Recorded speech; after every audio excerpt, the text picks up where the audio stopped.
नमस्कार साथियों, वेदांत क्लासेज में आपका हार्दिक स्वागत है, अभिनंदन है। विद्यार्थियों, हम चर्चा कर रहे थे पॉक्सो एक्ट के बारे में। चर्चा कर रहे थे पॉक्सो एक्ट के बारे में चर्चा कर रहे थे, यानी protection of children from sexual offence act 2012 का जो कानून बना हुआ है, इस एक्ट के बारे में हम चर्चा कर रहे थे। तो इसमें से हमने 2 चैप्टर के ऊपर चर्चा कर ली थी। इसमें टोटल जो चैप्टर है वो 9 है। तो आज हम चर्चा करेंगे चैप्टर नंबर 3 से। तो देखिए चैप्टर नंबर 3 में क्या लिखा हुआ है। चैप्टर नंबर 3 का जो नाम है वो अश्लील प्रयोजन के लिए बालक का उपयोग और उसके लिए दंड के बारे में प्रावधान कर रखा है।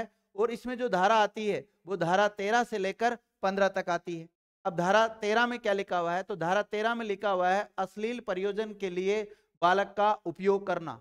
कैसे, इसका मतलब क्या होगा। देखिए, जो धारा 13 में अश्लील प्रयोजन किसको कहा गया है, तो ये सारे फैक्ट उसके बारे में दिए गए हैं। जैसे जो कोई किसी बालक को मीडिया के किसी प्रारूप में ऐसे लैंगिक प्रतितोषण के प्रयोजन के लिए उपयोग करता है, जैसे किसी बालक का जो जनेंद्रिय वाला है, प्राइवेट पार्ट्स है, उसका प्रतिदर्शन करता है, मतलब किसी को दिखाता है, या किसी बालक का उपयोग वास्तविक रूप में या नकली रूप में लैंगिक कार्यों में करना, ये भी इस अश्लील प्रयोजन के लिए आता है।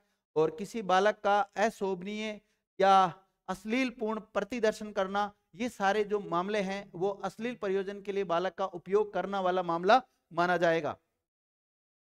और जिन विद्यार्थियों को ज्यादा डिटेल याद नहीं रह रही है वो केवल इतना पढ़ ले, जैसे धारा 13 में क्या लिखा हुआ है, धारा 14 में क्या लिखा हुआ है, वन लाइनर फैक्ट आप याद कर सकते हैं। लेकिन जो विद्यार्थी और डीप तरीके से तैयारी करना चाहते हैं, जो चाहते हैं कि एक भी फैक्ट उनसे बाहर ना जाए, तो वो डीप पढ़ सकते हैं। बाकी एक नॉर्मल, जैसे माना कि आपका जो महिला बाल अपराध वाला पार्ट है, उसका 10 नंबर का रोल है। 10 नंबर का रोल है, तो अगर इसमें से आप ऊपर ऊपर भी पढ़ लेंगे तो 6 नंबर तो आपके आ जाएंगे। लेकिन ये 4 नंबर लाने के लिए विद्यार्थियों आपको डिटेल से पढ़ना पड़ेगा। इन कानूनी जो शब्दावलियां हैं इनसे लड़ना पड़ेगा आपको। लड़ने का मतलब यह है कि आपको इनको सबको याद करना होगा, तो ही आएंगे 10 में से 10 नंबर। तो बाकी अगर आप नॉर्मल तरीके से तैयारी करते हैं तो 10 में से 4 नंबर तो आ सकते हैं। 10 में से 4 नंबर लाने का सीधा तरीका क्या है, जैसे आपसे पूछा जाए धारा 13 में क्या है, तो अश्लील प्रयोजन के लिए बालक के लिए उपयोग, बस इतना याद करें हम। लेकिन 10 में से अगर 10 लाना चाहते हैं तो आपको ये सारी डिटेल्स पढ़नी पड़ेगी।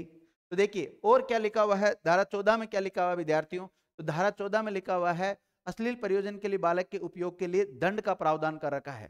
दंड का प्रावधान देखिए कैसे, इसमें 5 साल तक का कारावास का प्रावधान है वैसे सामान्य, तो लेकिन उसमें 7 साल तक की सजा का भी हो सकता है। तो ये केवल धारा 14 में तो इतना ही याद रख लो, धारा 13 का अपराध धारा 14 में परिभाषित कर रखा है। इसी प्रकार देखिए जो धारा 15 है, धारा 15 में दे रखा है बालक के सम्मिलित करने वाली अश्लील सामग्री के भंडारण के लिए दंड। मतलब जो बालक है उसका अगर कोई अश्लील सामग्री है, उसका अगर कोई स्टोरेज करता है तो उसको भी अपराध माना गया है। जैसे माना कि विद्यार्थियों कोई बालक के जन्नांगों को लेकर किसी का कोई मामला, चाहे वीडियो हो चाहे फोटोज है, अगर उनको आप आपके जैसे मोबाइल में रखते हैं या कोई कंप्यूटर में या मेमोरी में अगर आप सेव रखते हैं, तो वो भी आपका अपराध है। अगर आप पकड़े गए ना, उस समय नहीं पकड़े जाते जब तक तो हम सब सावकार होते हैं, लेकिन जैसे कई ऐसे जो पॉर्न वीडियो होते हैं या पॉर्न पिक्चर होती है, ऐसे अगर आपके मोबाइल में या जो अन्य सामग्री होती है स्टोरेज करने के लिए, उनमें अगर मिल जाते हैं तो उनको भी अपराध माना जाता है। तो इसके लिए जो दंड है वो क्या है, यदि कोई व्यक्ति जो वाणिज्यिक प्रयोजनों के लिए बालक को सम्मिलित करते हुए किसी अश्लील सामग्री का किसी भी रूप में भंडारण करता है, चाहे वो हार्ड कॉपी में करे चाहे सॉफ्ट कॉपी में करे, तो उसको 3 साल तक का कारावास या कठोर कारावास भी हो सकता है, वो साधारण कारावास भी हो सकता है, साथ ही में जुर्माना भी लगाया जा सकता है, या दोनों भी हो सकता है, यानी कारावास की सजा भी और जुर्माना भी हो सकता है। बात करें हम अध्याय 4 की, अध्याय 4 में क्या लिखा हुआ है, तो अध्याय 4 का जो नाम है वो किसी अपराध का दुष्प्रेरण और उसको करने का प्रयत्न करना। इसमें जो धारा पढ़ेंगे विद्यार्थियों हम 16, 17, 18 3 धाराएं पढ़ेंगे। तीनों धाराओं में क्या क्या बातों का उल्लेख कर रखा है वो मैं बता देता हूं। देखो आपको थोड़ा सा क्या समझा देता हूं। दुष्प्रेरण का मतलब क्या है, गलत प्रेरणा देना। क्या दुष् मतलब बुरा, प्रेरणा मतलब किसी को गाइड करना। तो किसी को अगर गलत गाइड करते हैं आप तो उसको दुष्प्रेरणा कहा गया है यहाँ पर। और उसको करने का प्रयत्न, यानी कोई अगर दुष्प्रेरणा करने का प्रयास करता है तो उसके लिए ये शब्द यूज हुआ है। तो इसमें देखते हैं अभी कौन कौन सी धारा में क्या प्रावधान कर रखा है। देखिए धारा 16 क्या कहती है, धारा 16 में लिखा हुआ है कि किसी अपराध का दुष्प्रेरण करना। दुष्प्रेरण कैसे, कोई व्यक्ति किसी अपराध किए जाने का दुष्प्रेरण करता है। दुष्प्रेरण का मतलब बताया मैंने आपको, गलत राय देना या मिसगाइड करना। उस अपराध को करने के लिए किसी व्यक्ति को उकसाता है। दुष्प्रेरण का मतलब आ जाता है उकसाना। मतलब जैसे माना कि ये दो व्यक्ति है, देखो मैं आपके सामने बता देता हूं। एक व्यक्ति ये है, एक व्यक्ति ये, दोनों मित्र है। यहां से अगर कोई गर्ल्स जा रही है 18 वर्ष से कम वाली, और अगर ये व्यक्ति इसको कहे कि जा जा इसको छेड़ के आ जा, क्या छेड़ के आ जा, तो इसने उकसाया है। छेड़ने तो गया ये वाला, लेकिन उकसाया किसने? इसने उकसाया। तो इसका जो अपराध माना जाएगा वो कैसा माना जाएगा? दुष्प्रेरण का अपराध माना जाएगा, यानी इसने गलत प्रेरणा दी है। हालांकि पनिश इसको भी किया जाएगा, इसको भी किया जाएगा, दोनों को दंडित किया जाएगा। लेकिन दुष्प्रेरण होता क्या है इसको समझाने के लिए आपको उदाहरण दिया गया। दूसरा फैक्ट क्या है? या उस अपराध को करने में षड्यंत्र में शामिल होते हैं। जैसे माना कि दुष्प्रेरण और किसको कहा गया है यहाँ पर, कि जैसे कोई एक अपराध को कारित किया जा रहा है, उसमें जितने भी लोग शामिल होते हैं, चाहे प्रत्यक्ष अप्रत्यक्ष रूप से, उसको षड्यंत्र कहा जाता है। अगर कोई षड्यंत्र में शामिल होता है तो उसको भी अपराध का दुष्प्रेरण माना जाएगा। इसके अलावा जो कोई उस अपराध को करने के लिए बालक को धमकी अथवा सहायता या आश्रय देने की धमकी देता है, तो ऐसी स्थिति में भी उसको दुष्प्रेरण ही माना जाता है। अब जो कोई व्यक्ति धारा 16 का अपराध करेगा, उसको जो दंड दिया जाएगा वो धारा 17 के तहत दंड दिया जाएगा। तो धारा 17 में लिखा हुआ है दुष्प्रेरण के लिए दंड, यानी कि जो कोई इस अधिनियम के अधीन किसी अपराध का दुष्प्रेरण करता है, यदि दुष्प्रेरित कार्य दुष्प्रेरण के परिणाम स्वरूप किया जाता है, तो वह उस दंड से दंडित किया जाएगा जो उस अपराध के लिए उपबंधित था। जैसे माना कि विद्यार्थी ए नाम के व्यक्ति ने बी नाम को गलत प्रेरणा दी, यानी कि दुष्प्रेरित किया, और इसने ही नाम के व्यक्ति के साथ कोई घटना कारित कर दी, यानी कि इसके साथ कोई अपराध कारित कर दिया। तो माना कि इस व्यक्ति ने जो इसके साथ छेड़छाड़ किया या बलात्कार किया, जो भी घटना घटित हुई है, तो उसमें माना कि 10 साल की सजा का प्रावधान। कितना? 10 साल की सजा का प्रावधान। तो इसको जो दुष्प्रेरणा करने वाला है, इसको जो अपराध, इसको जो सजा मिलेगी विद्यार्थियों, वो कितना मिलेगा? ये देखो, ये लिखा हुआ है दुष्प्रेरण परिणाम स्वरूप किया जाता है तो वह उस दंड से दंडित किया जाएगा जो अपराध के लिए उपबंधित है। मतलब इसको अगर 10 वर्ष का कारावास मिला है तो इसको भी 10 वर्ष का अपराध साबित हो जाता है विद्यार्थियों, तो इसको भी 10 साल की सजा मिलेगी। मतलब कुल मिला के बात यह, यदि आपका साथी अपराध कर रहा है, अगर आप उसके साथ खड़े हैं या उसके साथ प्रत्यक्ष अप्रत्यक्ष रूप से शामिल है, तो चाहे अपराध करते वक्त आप शामिल नहीं थे, लेकिन आपको भी पनिश किया जाएगा। ऐसा माना जाएगा जैसे अपराध आपने अकेले नहीं किया हो। ठीक है, तो इसलिए कहता हूं हमेशा जो संगति रखनी है वो अच्छे लोगों के साथ रखनी है। जो क्रिमिनल टाइप के लोग होते हैं उनसे दूरियां बना के रखनी है, या ऐसी सोच रखते हैं उनसे बिल्कुल दूरी बना के रखो विद्यार्थियों। नहीं तो कई बार यारी दोस्ती में भी फंस जाते हैं। ध्यान रखना, दोस्ती ऐसे लोगों से रखो जो अच्छे लोग हैं, अच्छी तरीके से पढ़ाई करते हैं। आप उसको अपनी मन सुख दुख की बातें बता सकते हैं। साथ ही में उन लोगों से करिए विद्यार्थी जो नेगेटिव थॉट वाले व्यक्ति नहीं हो, उनसे दोस्ती करा करो। जो नेगेटिव थॉट वाले व्यक्ति उनसे क्या दोस्ती करना, जो क्रिमिनल टाइप के लोग उनसे क्या दोस्ती करना, उनसे कभी दोस्ती नहीं करनी। अगर जीवन में आप सफल होना चाहते हो तो, और अपराधी बनना चाहते हो तो, चाहे किसी भी गैंग को ज्वाइन आप कर सकते हैं। और जो अपराधी होते हैं उनका परिणाम क्या निकलता है वो आपको पता है, आए दिन उनका एनकाउंटर होता है। ठीक है, और उनका जीवन नरक से भी बुरा है।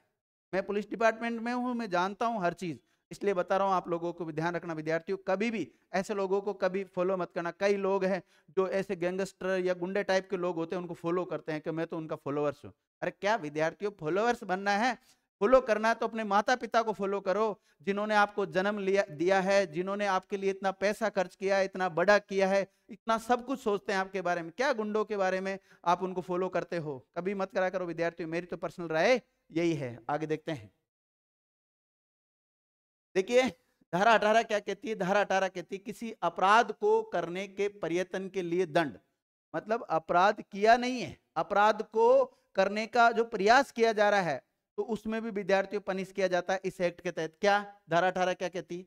जो कोई इस अधिनियम के अधीन दंडनीय किसी अपराध को करने का प्रयत्न करेगा या किसी अपराध को करवाएगा या ऐसे प्रयत्न में अपराध करने हेतु कार्य करेगा, वह अपराध के लिए उपबंधित किसी भांति के ऐसे कारावास से यथास्थिति जिसकी अवधि आजीवन कारावास के आधे तक की है, उस अपराध के लिए उपबंधित कारावास से या जिसकी अवधि दीर्घतम अवधि के आधे तक ही हो सकेगी अथवा जुर्माना अथवा दोनों से दंडित होगा।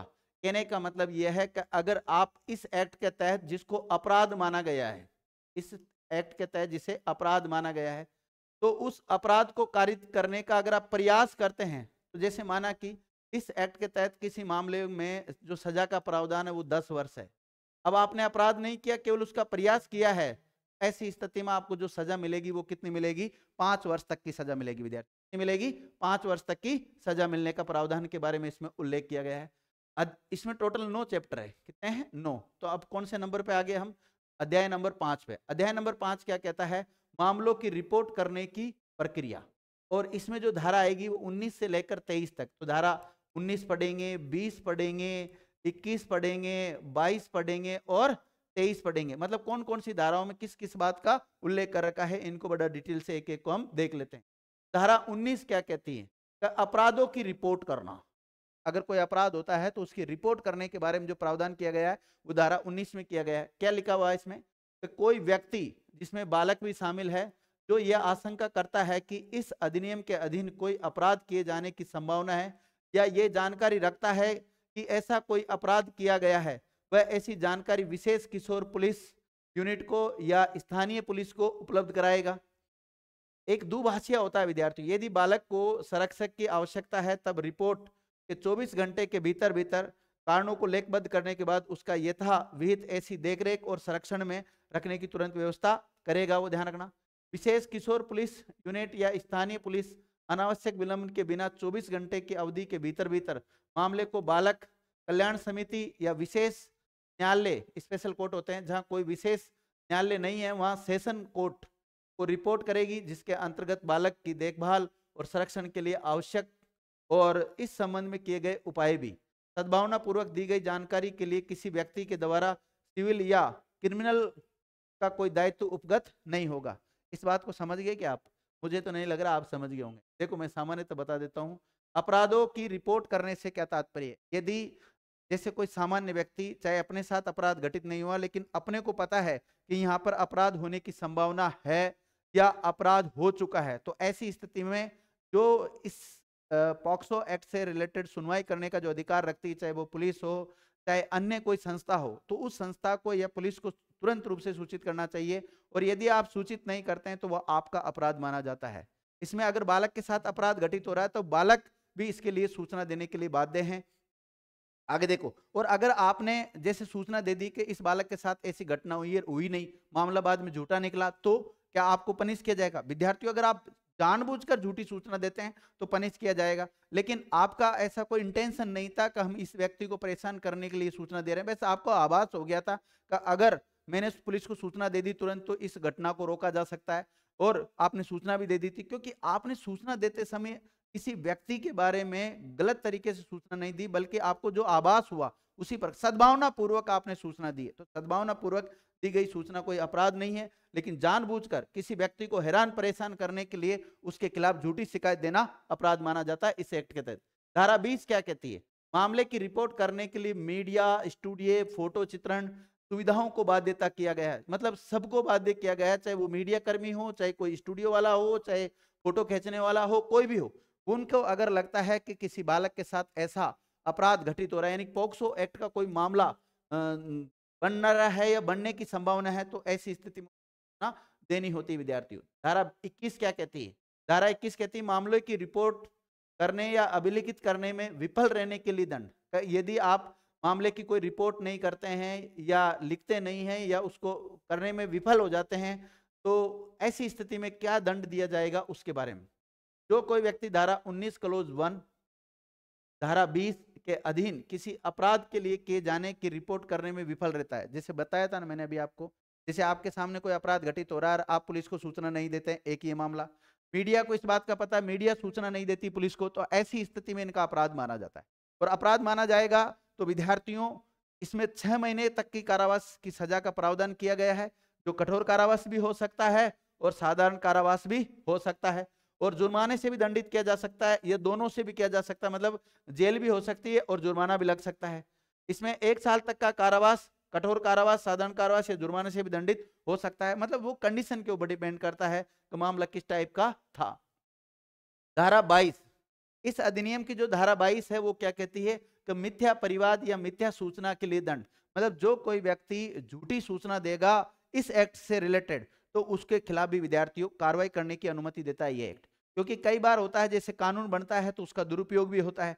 अब इसमें क्या कर रखा है विद्यार्थियों, 18 वर्ष से कम उम्र के बालक बालिकाओं को संरक्षण दे रखा है, जिनको इस कानून में बालक कहा गया है। क्या कहा गया है? बालक कहा गया है। अब कई बार दवेशता पूर्वक जैसे दो फैमिली में किसी अन्य मामले को लेकर, चाहे जमीन को लेकर, बंटवारे को लेकर, किसी भी बात को लेकर विवाद है, अब उनके घर परिवार में 18 वर्ष से कम के बच्चे तो होते ही हैं, तो ऐसी स्थिति में वो क्या करते हैं, अगले व्यक्ति को परेशान करने के लिए उसके खिलाफ झूठा मुकदमा दर्ज कराते हैं, या किसी व्यक्ति से वैसे पैसे लूटने के लिए कई लोग बाग ऐसा एक गिरोह भी चला लेते हैं, आपराधिक प्रवृत्ति के लोग जो होते हैं, तो वो भी इस एक्ट का दुरुपयोग करते हैं। तो ऐसी स्थिति में क्या होना चाहिए विद्यार्थियों, देखिए क्या, देखो इस एक्ट में इतना कर रखा है कि अगर कोई व्यक्ति बलात्कार करता है छोटे बच्चों के साथ, तो उसको फांसी तक की सजा का प्रावधान कर रखा है। अब एक व्यक्ति जिसने कोई अपराध किया ही नहीं है और उसको फांसी पर लटका दिया जाए, तो विद्यार्थियों ये कहाँ का न्याय है? ये तो गलत है। जैसे माना कि विद्यार्थियों मैंने मेरे जीवन में मैं सही चला हूं, लाइफ में कभी भी कोई कर्म नहीं किया, गलत कर्म,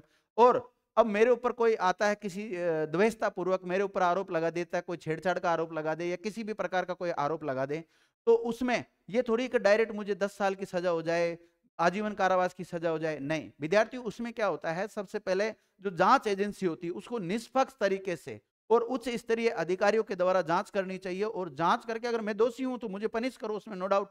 लेकिन अगर मेरा दोष ही नहीं है और मुझे द्वेषतावश उसमें फंसाया गया है, तो ऐसे में अगर मुझे सजा देता है न्यायालय या फिर ये जो सिस्टम जो बना हुआ है इसके तहत, तो विद्यार्थियों ये तो अनर्थ है, फिर ये सही नहीं है। मतलब तो ठीक है, मतलब कानून सही है लेकिन इसकी जांच सही होनी चाहिए, एक एक बिंदु की जांच होनी चाहिए, और जिस व्यक्ति ने क्राइम किया है, जिस व्यक्ति ने वास्तव में अपराध किया है, तो उसको दंड मिलना चाहिए। मैं तो ये कहना हूं, क्योंकि कई बार हम भी जैसे इन्वेस्टिगेशन का काम करते हैं विद्यार्थियों, तो इन्वेस्टिगेशन का काम करने के दौरान मैंने भी कई पॉक्सो एक्ट की फाइलें लिखी है, तो उस दौरान मेरा हमेशा एक ही उद्देश्य रहा, मैंने जिस अधिकारी के भी अधीन रहते हुए कार्य किया, क्योंकि मुझे तो राइट नहीं था पॉक्सो एक्ट के तहत तफ्तीश करने का उस समय जब मैं तफ्तीश करता था, लेकिन जो अधिकारी डीवाईएसपी आईपीएस रैंक के जो अधिकारी होते थे उनके अंडर मैंने काम किया है।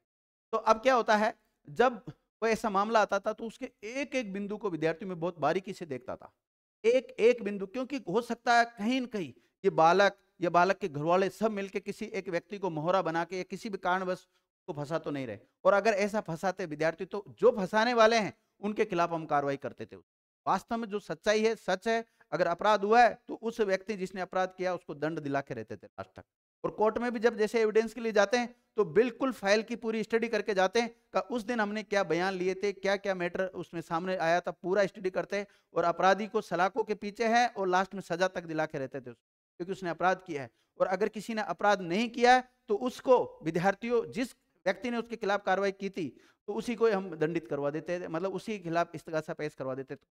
ठीक है, तो हमेशा कार्रवाई जब भी करनी निष्पक्ष करनी है, किसी प्रकार का जैसे होता ना भ्रष्टाचार करके किसी से इस पार्टी से पैसे ले लिए, उस पार्टी से पैसे ले लिए, ऐसे करके कभी भी किसी जांच एजेंसी को नहीं करना चाहिए। ठीक है, तो और ये कानूनी है ऐसा विद्यार्थी, तो इसमें क्या लिखा हुआ, मिथ्या परिवाद, मिथ्या का मतलब होता है झूठ, परिवाद का मतलब होता है या शिकायत। देखो जो कोई व्यक्ति धारा 3, अब धारा 3 में क्या है, तो इसमें प्रवेशन लैंगिक हमला है। धारा 5 में क्या है, तो इसमें गुरुतर प्रवेशन लैंगिक हमला है। ठीक है, और 7 में क्या है, लैंगिक हमला है, और 9 में क्या है, तो गुरुतर लैंगिक हमला है। इनका जो अपराध है, देखो क्या लिखा हुआ है, जो कोई व्यक्ति धारा 3, 5, 7 और 9 के अधीन किए गए अपराध के संबंध में किसी व्यक्ति के विरुद्ध उसको अपमानित करने, उद्यापित करने या धमकाने या उसकी मानहानि करने के लिए, तो उसे 6 महीने तक का कारावास की सजा का प्रावधान किया गया है, जो कि कठोर कारावास भी हो सकता है, साधारण कारावास भी हो सकता है, जुर्माना या दोनों से दंडित किया जा सकता है। इसमें यह प्रावधान कर रखा धारा 22 में। और क्या प्रावधान कर रखा है कि ऐसा करने पर बालक को दंडित नहीं किया जाएगा। ये लो विद्यार्थियों, ये जो माना कि देखिए, एक मैं थोड़ा सा उदाहरण से आपको समझा देता हूं, जब समझ में आ जाएगा। जैसे ये एक छोटा सा बालक है, छोटा सा बालक का मतलब 18 वर्ष से कम उम्र है इसकी, नहीं है, 18 वर्ष से कम उम्र है। ये मेल भी हो सकता है, ये फीमेल भी हो सकता है, लेकिन इस कानून में हम बालक कहेंगे। क्या कहेंगे इसको? बालक। अब माना कि ये निकुंज सर है आपके, कौन है? निकुंज सर मोटे ताजे, ठीक है। इसके ऊपर ये बालक आरोप लगा देता है कि इस निकुंज सर, क्योंकि निकुंज सर क्या हमेशा डांटते रहते हैं बच्चों को ऑफलाइन क्लास में जब पढ़ाते हैं, कभी टेस्टों को लेकर, कभी पढ़ाई को लेकर, तो ये बच्चा बहुत दवेस्ता रखता है निकुंज सर से। क्यों? क्योंकि वो डांटते रहते हैं पढ़ाई को लेकर। तो क्यों ना निकुंज सर को फंसाया जाए। कैसे फंसाया जाए? कि इसके खिलाफ शिकायत कर दो, शिकायत क्या करो कि सर इसने मेरे साथ छेड़छाड़ की, या कोई सा भी आरोप लगा सकते हैं, क्योंकि किसी को घूर कर देखना भी अपराध ही माना गया है इस एक्ट के तहत। तो ठीक है, तो ऐसा कोई विद्यार्थी आरोप लगा देता है तो फिर इस स्तर का अपराध तो गंभीर अपराध बन गया, क्योंकि शिक्षक है और शिक्षक ऐसा कार्य करता है तो ऐसे में उसको गंभीर अपराध माना जाता है। तो ऐसे में तो फिर पुलिस तो इसकी 12 बजा देगी। तो विद्यार्थियों फिर इसमें क्या होता है, इस में अगर ये बालक आरोप लगाता है तो बालक को तो किसी प्रकार का दंड नहीं दिया जाएगा, चाहे झूठा आरोप लगाया है। देखो अगर इसके खिलाफ इसने इसके साथ ऐसी हरकत हुई है जब तो इस सर को क्या मिलेगी, सजा मिलना तय है। क्या मिलेगी, सजा मिलेगी। लेकिन सर का कोई गुनाह ही नहीं है, सर प्रूव कर दे कि मैंने ऐसा कोई कार्य नहीं किया है, तो फिर ऐसी स्थिति में इस बालक को सजा मिलनी चाहिए नहीं विद्यार्थियों।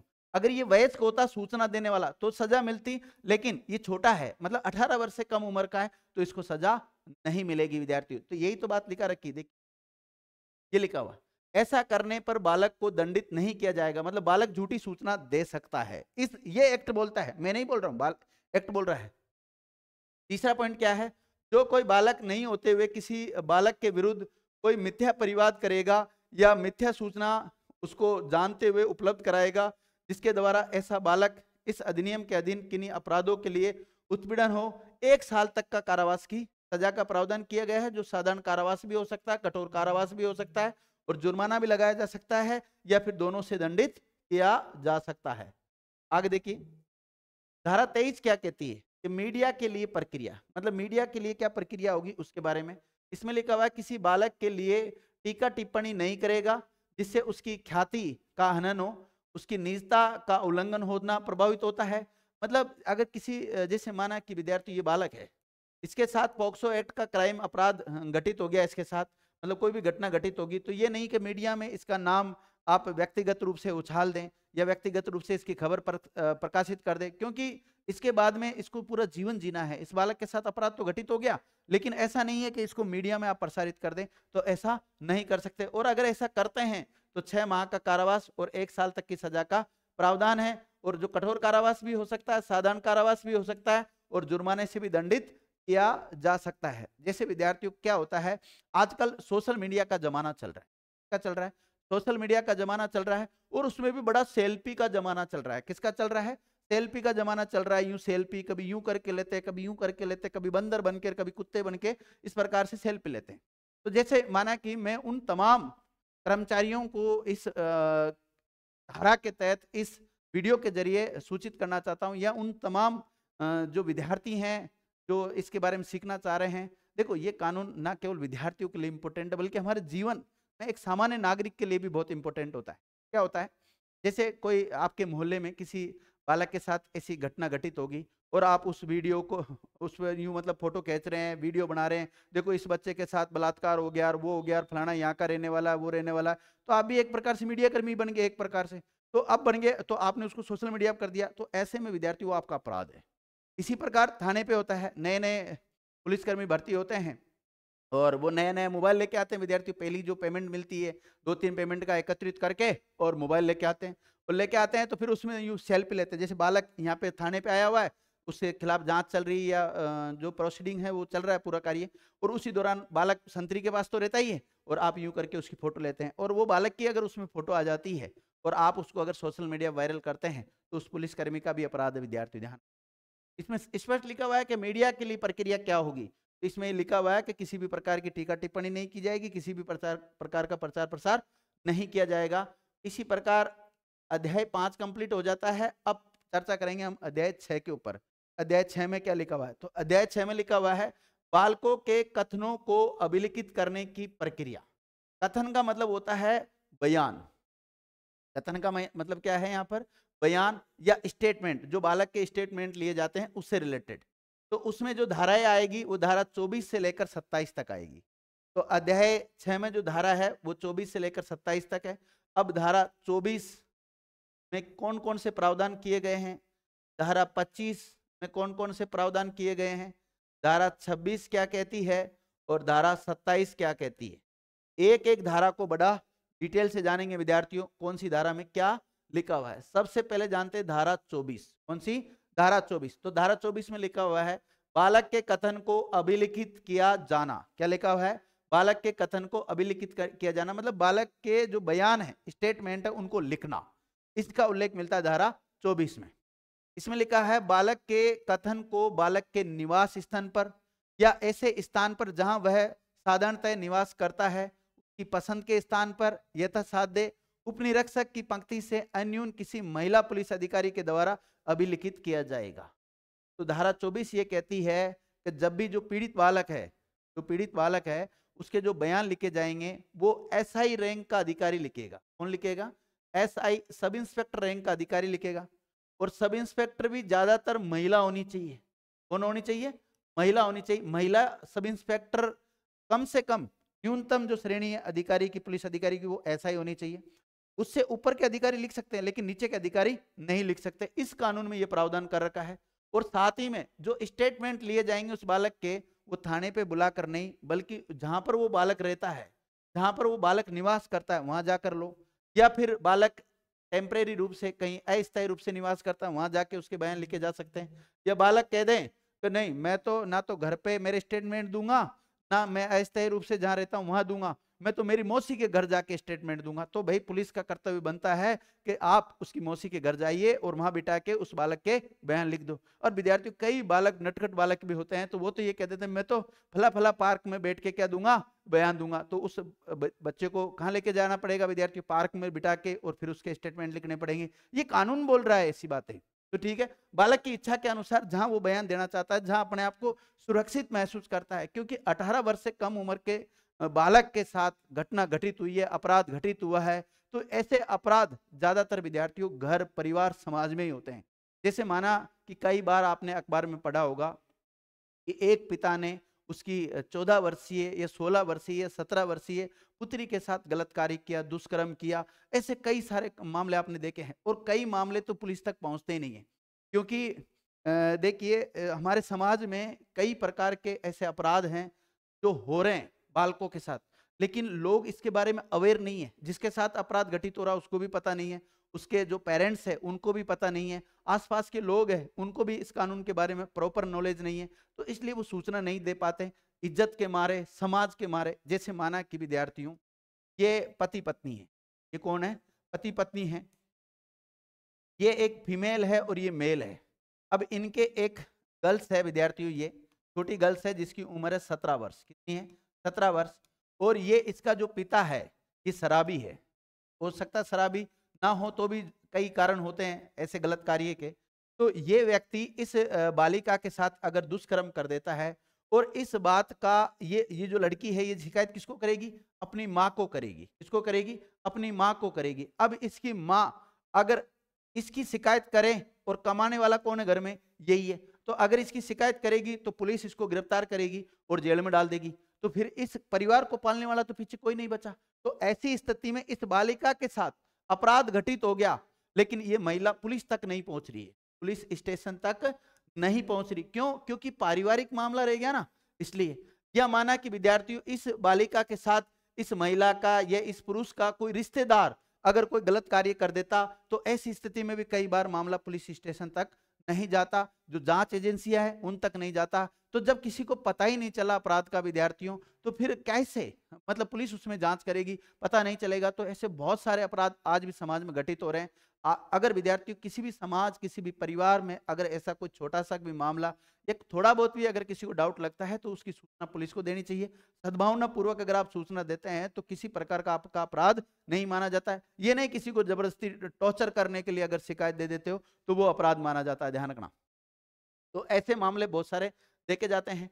इसके अलावा आगे और क्या लिखा हुआ है धारा 24 में? धारा 24 में लिखा हुआ है कथन लेते समय पुलिस अधिकारी वर्दी में नहीं होगा। जब भी बालक के जो स्टेटमेंट लिखे जाते हैं तो ऐसी स्थिति में जो पुलिस अधिकारी होता है, सब इंस्पेक्टर रैंक से नीचे का अधिकारी नहीं होगा, महिला होगी, लेकिन वो भी वर्दी में नहीं होगी विद्यार्थी। वो किस में होगी? सादा वस्त्रों में। जैसे अभी मैंने सामान्य ड्रेस पहन रखी है, सादा वस्त्र पहन रखे, तो ऐसी ड्रेस में हो सकते हैं, लेकिन जो यूनिफॉर्म होती है, वर्दी होती है, उसमें नहीं होना चाहिए। एक ये भी इसके बारे में प्रावधान कर रखा है। तीसरा पॉइंट क्या दे रखा है इसमें? किसी बालक को किसी भी कारण से रात्रि में किसी पुलिस स्टेशन में निरुद्ध नहीं किया जाएगा। मतलब जैसे माना कि किसी बालक के साथ कोई घटना घटित होगी और ये नहीं कि उसको पुलिस स्टेशन लाके उसको वहां पर हवालात में रखा जाए या पुलिस के जो भी अन्य रूम होते हैं उसमें रखा जाता है, मतलब किसी भी प्रकार से उसको रात्रि में थाने पर नहीं रखा जाएगा। और क्या लिखा हुआ है, और लिखा चौथा पॉइंट लिखा हुआ आईओ यानी कि इन्वेस्टिगेशन ऑफिसर बालक की परीक्षा करते समय यह सुनिश्चित करेगा कि बालक किसी भी समय पर अभियुक्त को किसी भी प्रकार से संपर्क में ना आए। माना कि इस व्यक्ति ने, ये बालक है, इस बालक के साथ अगर माना कि ए नाम के व्यक्ति ने घटना कारित की है, तो जब तक पुलिस अधिकारी इसमें जांच करता है तो इस अपराधी के संपर्क में नहीं आना चाहिए। ये बालक, पीड़ित बालक कभी भी इसके संपर्क में नहीं आना चाहिए, ये पुलिस की ड्यूटी है। इसके अलावा पांचवा पॉइंट क्या है, पुलिस अधिकारी ये सुनिश्चित करेगा कि बालक की पहचान पब्लिक मीडिया से तब तक संरक्षित की है जब तक कि वह बालक के हित में विशेष न्यायालय के द्वारा अन्यथा निर्देशित न किया गया हो। देखो इस लाइन का मतलब क्या है, अभी थोड़ी देर पहले बताया था कि भाई बालक की जो खबर है वो मीडिया में प्रसारित नहीं की जाएगी, लेकिन अगर पुलिस को लगे कि भाई इसकी खबर मीडिया में डालनी चाहिए तो फिर मीडिया क्या करेगी, विद्यार्थी उसको प्रचार प्रसार कर सकती, लेकिन उसमें जो उसके नाम पता वगैरह होते हैं उसको चेंज कर दिया जाता है, स्टेशन का नाम चेंज कर दिया जाता है, स्थान का नाम चेंज कर दिया जाता है, तो ऐसी स्थिति में वो प्रचारित किया जा सकता है। लेकिन वो पुलिस और जो मजिस्ट्रेट होता है जिसको हम बोलते हैं विशेष न्यायालय, उसके द्वारा निर्देशन के बाद ही ऐसा कार्य किया जा सकता है, उससे पहले नहीं किया जा सकता। अब ये तो था धारा 24 तो कहती है कि जो पुलिस स्टेटमेंट लिखती है उसके बारे में। अब धारा 25 क्या कहती है कि मजिस्ट्रेट के द्वारा जो बालक के कथन का अभिलेखन करना, मजिस्ट्रेट भी इसके कथन लिखता है विद्यार्थी। देखो मैं आपको थोड़ा सा और प्रोसीडिंग बता देता हूं। देखिए क्या होता है, जैसे माना कि ए नाम के व्यक्ति ने बी नाम के व्यक्ति के खिलाफ शिकायत दी पुलिस स्टेशन, कहां पे दी, पुलिस स्टेशन पर शिकायत दी। पुलिस स्टेशन पर शिकायत दोगे विद्यार्थियों तो एफआईआर दर्ज हो जाएगी। क्या हो जाएगी, एफआईआर दर्ज हो जाएगी, फर्स्ट इंफॉर्मेशन रिपोर्ट दर्ज हो जाएगी। फर्स्ट इंफॉर्मेशन रिपोर्ट दर्ज होगी, उसमें लिखा जाएगा कि भाई इसमें कौन आईओ इन्वेस्टिगेशन ऑफिसर जांच करेगा, जो कि आईओ जो होगा वो एसआई रैंक से नीचे का नहीं होगा, वो इसमें जांच करेगा। अब जो जांच करने वाला अधिकारी है वो इस बालक के बयान लिखेगा, इस बालक के बयान लिखेगा, बी नाम के व्यक्ति को गिरफ्तार करेगा, अगर टाइम पे मिल जाता है तो, नहीं तो उसको सर्च करके बाद में गिरफ्तार कर लेगा। और ये जो ए नाम का व्यक्ति है इसके बयान जो पुलिस ने लिखे हैं वो 161 सीआरपीसी के तहत लिखे हैं, के तहत 161 सीआरपीसी के तहत लिखे हैं। और ऐसे ही बयान कोर्ट में भी लिखे जाते हैं विद्यार्थियों, इसमें लिखे जाते हैं, कोर्ट में लिखे जाते हैं, वो 164 सीआरपीसी के बयान होते हैं। किसके होते हैं, 164 सीआरपीसी के बयान होते हैं। धारा 164 में मतलब उन बयानों का उल्लेख कर रखा है, 164 सीआरपीसी के बोलते हैं। इस दौरान अभी तक तफ्तीश चल रही है, मामला फाइनल रूप से कोर्ट में नहीं गया, लेकिन उससे पहले भी 164 के बयान करवा लिए जाते हैं ट्रायल के दौरान ही। फिर इसके बाद में आईओ ने जैसे इस जो पीड़ित व्यक्ति है उससे तफ्तीश कर ली, अपराधी से तफ्तीश कर ली, और भी जो एविडेंस जुटाना था, साक्ष्य जुटाने थे, वो सारे साक्ष्य इसने जुटा लिए। फिर उसके बाद में ये जो आईओ होता है, कुछ समय होता है विद्यार्थी, 2 महीना 3 महीना, अलग अलग केस में अलग अलग मामला रहता है, उसमें चार्जशीट पेश करनी होती है। क्या करनी होती है, चार्जशीट पेश करनी होती है। आरोप पत्र, मतलब इस व्यक्ति का जो आरोप पत्र है ये पुलिस पेश करेगी कोर्ट में। कहां पेश करेगी, कोर्ट में। फिर कोर्ट प्रथम दृष्टया ये मानेगा कि इस व्यक्ति ने ये अपराध किया है, और फिर वो मान लेता है तो फिर कोर्ट में एविडेंस में मामला चलता है, फिर वो बयान मुलजिम, बयान साक्ष्य वगैरह ये सब कुछ कोर्ट में चलता है। और कोर्ट में क्या होता है विद्यार्थियों, या तो उस व्यक्ति को दोष मुक्त कर दिया जाएगा या सजा दे दी जाएगी, ऐसा कुछ प्रक्रिया रहती है। और फिर भी अगर आपको कोई डाउट है तो मैं पूरा क्लियर कर दूंगा, क्योंकि देखिए विद्यार्थियों मैंने थाने में भी काम किया है, और इस प्रकार का जो कोर्ट में जो काम होता है, कोर्ट प्रोसीडिंग जो होती है उसमें भी मैंने काम कर रखा है, तो इसलिए मुझे प्रैक्टिकल नॉलेज है इस बात के लिए। ऐसा कोई नहीं है कभी मैं किताब पढ़ के आ गया हूं और मैं वैसे बता रहा हूं कि पुलिस थाने पे ऐसा होता है और वैसा होता है, नहीं, ये सब कुछ प्रैक्टिकल देखा हुआ है विद्यार्थी। ठीक है, अब देखो धारा 25 क्या कहती है, धारा 25 को थोड़ा समझ लो। तो मजिस्ट्रेट के द्वारा बालक के कथन का अभिलेखन करना, तो ये जो मजिस्ट्रेट बयान लिख रहा है ये उस दौरान लिख रहा है जब पुलिस थाने पर मामला पेंडिंग है, पुलिस थाने से अभी तक कोर्ट में नहीं आया, उससे पहले भी मजिस्ट्रेट के द्वारा बयान लिखे जाते हैं, उसके बारे में उल्लेख कर रखा धारा 25 में। क्या है, यदि कथन धारा 164 सीआरपीसी दंड प्रक्रिया संहिता, सीआरपीसी को शॉर्ट में द प्रेस है भी बोल सकते हैं, दंड प्रक्रिया संहिता बोल सकते हैं, हम अलग से सीआरपीसी के बारे में चर्चा करेंगे जब और देख लेंगे ना, के तहत अभिलिखित किया जाता है तो मजिस्ट्रेट बालक के द्वारा बोले गए अनुसार कथन को अभिलिखित करेगा। मतलब इसमें ये कह रखा है बालक जैसे जैसे बोलेगा वैसे वैसे मजिस्ट्रेट उसके बयान लिखेगा। इसके अलावा धारा 164 क्लोज 1 सीआरपीसी में प्रावधान किया गया है कि अभियुक्त का वकील उपस्थित नहीं होगा। जिस समय मतलब ये स्टेटमेंट लेके जा रहे हैं तो उस समय जो अपराधी का एडवोकेट होता है वो भी उपस्थित नहीं होगा, क्योंकि यहाँ लिखा हुआ है 164 क्लोज 1 सीआरपीसी जो संहिता है उसमें उल्लेख कर रखा है, इसलिए वो भी नहीं होगा। इसके अलावा धारा 173 सीआरपीसी के अधीन पुलिस के द्वारा अंतिम रिपोर्ट फाइल किए जाने पर मजिस्ट्रेट धारा 207 सीआरपीसी के अधीन बालक और उसके माता पिता उसके प्रतिनिधियों की एक प्रति प्रदान करेगा। इस बात का उल्लेख किसमें कर रखा है? सीआरपीसी की धारा 207 में कर रखा है। तो इसको भी आप देख सकते हैं। अगर कुछ याद ना रहे तो इतना याद रख लेना, धारा 25 में मजिस्ट्रेट के द्वारा बालक के जो बयान लिखे जाते हैं उन सबका उल्लेख किया गया है। धारा 26 क्या कहती है? अभिलिखित किए जाने वाले कथन के संबंध में अतिरिक्त उपबंध, मतलब जब बयान लिखे जा रहे हैं तो उस समय अगर कोई एक्स्ट्रा किसी माध्यम की जरूरत पड़ती है तो उनकी भी सहायता ली जा सकती है। जैसे यथास्थिति मजिस्ट्रेट या पुलिस अधिकारी बालक के कथन उसके माता पिता या अन्य जिस पर बालक भरोसा करता है उसकी उपस्थिति में अभिलिखित करेंगे। चाहे मजिस्ट्रेट हो चाहे पुलिस हो, जब भी बालक के बयान लिखेगी तो बालक को अकेले में बिठा के बयान नहीं लिखेगी। अकेले में जब भी वो बैठेगा तो उसके साथ या तो उसके माता पिता या जो भी संरक्षक जिसके ऊपर वो बालक विश्वास करते हैं उनके साथ रहेगा और फिर उसके बयान लिखे जाएंगे। क्योंकि विद्यार्थी उस बालक के साथ अपराध घटित हुआ है, वो बालक डरा हुआ है, वो बालक सहमा हुआ है, इसलिए ये सारा प्रावधान किया गया है। आगे देखो, यथास्थिति मजिस्ट्रेट पुलिस अधिकारी बालक के कथन लेते समय किसी भी अनुवादक का सहायता ले सकता है, दुभाषिया की मदद ले सकेगा। क्योंकि माना कि कोई बालक है, अब केरला का बालक है, उसके साथ राजस्थान में अपराध घटित हो गया, अब राजस्थान के किसी थाने पर वो जाता है तो वो राजस्थान का व्यक्ति वहाँ की जो लैंग्वेज है केरला की वो समझता ही नहीं है। तो ऐसी स्थिति में जो केरला की लैंग्वेज समझने वाला व्यक्ति है उसको बुलाया जाएगा, वो क्या कहना चाह रहा है बालक उसको ट्रांसलेट करेगा और वो जो अनुवादक है वो विद्यार्थी पुलिस को बताएगा, उसके अनुसार पुलिस स्टेटमेंट लिख लेती है। पुलिस हो चाहे मजिस्ट्रेट हो, बात यही। यथास्थिति मजिस्ट्रेट पुलिस अधिकारी मानसिक या शारीरिक निःशक्तता वाले बालक के कथन लेते समय विशेष शिक्षक की सहायता ले सकती है। जैसे विद्यार्थियों क्या होता है, जैसे माना कि कोई बालक जो गूंगा बेरा होता है वो जैसे कोई गूंगा व्यक्ति है, अब गूंगा व्यक्ति तो विद्यार्थी इशारा करके समझाएगा भाई मेरे साथ कौन सा अपराध घटित हुआ। अब माना कि मैं पुलिस अधिकारी, अब मेरे सामने अगर कोई ऐसा बालक आ जाता है कि जिसके साथ ऐसा अपराध घटित हुआ है, वो अपने बयान देना चाह रहा है, अब वो मेरे सामने चाहे आ ऊ कितना ही करता रहे, मैं थोड़ी पहचानूंगा कि क्या कह रहा है ये। तो फिर ऐसी स्थिति में जो इनके जो शिक्षक होते हैं, टीचर होते हैं विशेष शिक्षा वाले, तो विद्यार्थी विशेष शिक्षक को हम बुलाएंगे और फिर वो क्या कह रहा है वो ट्रांसलेट करके हमें बता देगा। इसके अलावा यथास्थिति मजिस्ट्रेट या पुलिस अधिकारी ये सुनिश्चित करेगा कि बालक के कथन श्रव्य दृश्य इलेक्ट्रॉनिक माध्यम से अभिलिखित करेगा। मतलब इसमें यह प्रावधान भी किया गया है कि जैसे बालक के जो स्टेटमेंट लिख रहा है, चाहे पुलिस लिख रही है चाहे मजिस्ट्रेट के द्वारा लिखे जा रहे हैं, तो ऐसी स्थिति में उसको रिकॉर्ड किया जा सकता है, उसका वीडियोग्राफी बनाई जा सकती है। क्योंकि कई बार होता है ना विद्यार्थी, ये जो बालक होते हैं या इनके जो पेरेंट्स होते हैं बाद में कोर्ट में जाके अपने बयान बदल देते हैं। पुलिस और मजिस्ट्रेट क्या करती है, उसी दौरान उनका वीडियो रिकॉर्डिंग कर लेती है। लेकिन विद्यार्थी तोड़ हर चीज का है, बाद में वो कह देते हैं उस समय हमारे ऊपर ऐसा ऐसा दबाव था इसलिए हमने पुलिस के दबाव में आकर ऐसा बयान दे दिया था। बाद में हो जाता है, कई बार राजीनामा हो जाता है। तो देखो मैं प्रैक्टिकल बात करता हूँ, कानून में क्या लिखा वो अलग मामला है, लेकिन प्रैक्टिकल क्या होता है, वास्तव में क्या होता है समाज में, उन सभी मुद्दे के ऊपर मैं चर्चा कर रहा हूँ। तो ऐसा भी होता है कई बार, क्योंकि बाद में कई बार सेटिंग वेटिंग बिठा लेते हैं, एक दूसरे को पैसे ले लेते दे लेते हैं, समझौता हो जाता है, अपराध जिसके घटित होना था हो गया, जो भी करना होता है वो कर लिया, लेकिन सेटलमेंट कर लेते हैं बेटे बाद में।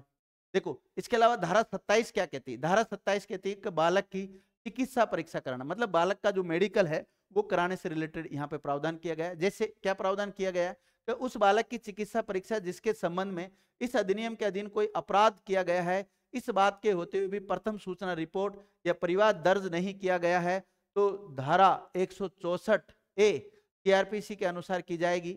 यदि पीड़ित कोई बालिका है तो चिकित्सा परीक्षा किसी महिला डॉक्टर के द्वारा की जाएगी। मतलब जब भी बालक का मेडिकल करवाने के लिए हॉस्पिटल जाते हैं तो अगर कोई बालक में अगर महिला है, मतलब फीमेल है, अगर जैसे 18 वर्ष से कम उम्र का बालक या बालिका को यहाँ पर बालक ही कहा गया है, यहाँ पर अगर वो फीमेल है विद्यार्थी हो, तो ऐसी स्थिति में जो मेल डॉक्टर है वो उसका मेडिकल नहीं करेगा, फीमेल डॉक्टर उसका मेडिकल करेगी। ध्यान रखना, चिकित्सा परीक्षा बालक के माता पिता या अन्य जिस पर बालक भरोसा करता है की उपस्थिति में किया जाएगा। इसके अलावा यदि किसी कारणवश बालक के माता पिता या अन्य व्यक्ति जिस पर बालक भरोसा करता है उपस्थित नहीं है तो ऐसे में चिकित्सा संस्था के जो प्रमुख के द्वारा नाम निर्दिष्ट किसी महिला की उपस्थिति में बालक की चिकित्सा परीक्षा की जा सकती है। विद्यार्थियों ये सारा उल्लेख है उसका जो मेडिकल किया जाता है उससे रिलेटेड। और विद्यार्थियों आज की क्लास में हम इतना ही पढ़ेंगे। नेक्स्ट जो क्लास होगी इसकी पॉक्सो एक्ट की उसमें हम चर्चा करेंगे अध्याय 7 और उसमें विशेष न्यायालय के बारे में प्रावधान कर रखा है 28 से लेकर 32 तक। तो उन सभी धाराओं के बारे में हम डिटेल से पढ़ेंगे। इसमें जो टोटल धाराएं हैं वो 46 हैं। तो अभी तक हमने धारा 27 तक चर्चा की। क्योंकि लंबा वीडियो हो जाएगा विद्यार्थियों इसलिए मैं थोड़ा शॉर्ट करके आपको समझाना चाह रहा हूँ। आपको हमारी अब तक की ये जो क्लासें हैं पॉक्सो एक्ट की कैसी लगी, समझ में आ रही है तो कमेंट्स करके जरूर बताना विद्यार्थियों। और कुछ इसमें संशोधन करने की आवश्यकता है तो वो भी आप कमेंट कर सकते हैं क्योंकि अभी तो मैं इसमें संशोधन कर दूंगा विद्यार्थियों। ठीक है, थैंक यू, आपने हमारा वीडियो देखा उसके लिए बहुत बहुत धन्यवाद।